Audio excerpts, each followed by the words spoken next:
Hi friends, Daaku Maharaj movie review short టైంలో ఈ వీడియోలో ఎక్స్ప్లెయిన్ చేసే ప్రయత్నం చేస్తాను. So please watch the video till the end. ఇక డాకు మహారాజ్ మూవీ విషయానికి వస్తే ఇదొక హై రేంజ్ మాస్ ఎలివేషన్స్ ఉన్న సినిమా.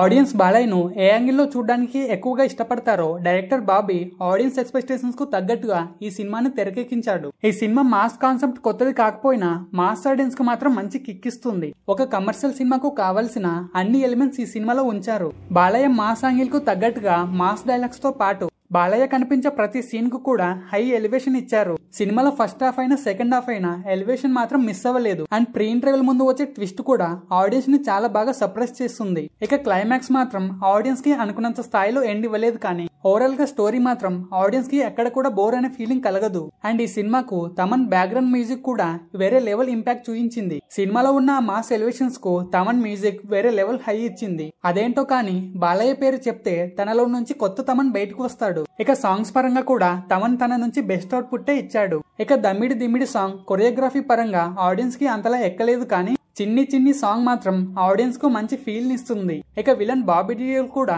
మంచి ఛాలెంజింగ్ క్యారెక్టర్ ప్లే చేశాడు. ఇక మూవీలో మిగతా యాక్టర్స్ కూడా తమ పాత్రలకు తగ్గ పర్ఫార్మెన్స్ ఇచ్చారు. ఇక director Bobby second last year Waltair Veerayya తో హిట్ కొడితే ఇక ఈ ఇయర్ సంక్రాంతికి డాకు మహారాజ్ తో హిట్ కొట్టాడు. అండ్ ఇప్పటి వరకు బాలయ్య కెరీర్ లో 100 కోట్ల షేర్ కలెక్ట్ చేసిన సినిమా ఒక్కటి కూడా లేదు. మరి ఆ లోటును డాకు మహారాజ్ అయినా తీరుస్తుందేమో చూడాలి. సో ఫ్రెండ్స్, మరి డాకు మహారాజ్ మూవీ మీ అంచనా ప్రకారం ఎంత కలెక్ట్ చేయగలదు అనుకుంటున్నారో కామెంట్ లో చెప్పండి. అండ్ వీడియో నచ్చితే డెఫినెట్ గా లైక్ చేసి, కుదిరితే షేర్ చేసి ఛానల్ ని సబ్స్క్రైబ్ చేసుకోండి. And finally thanks for the watching.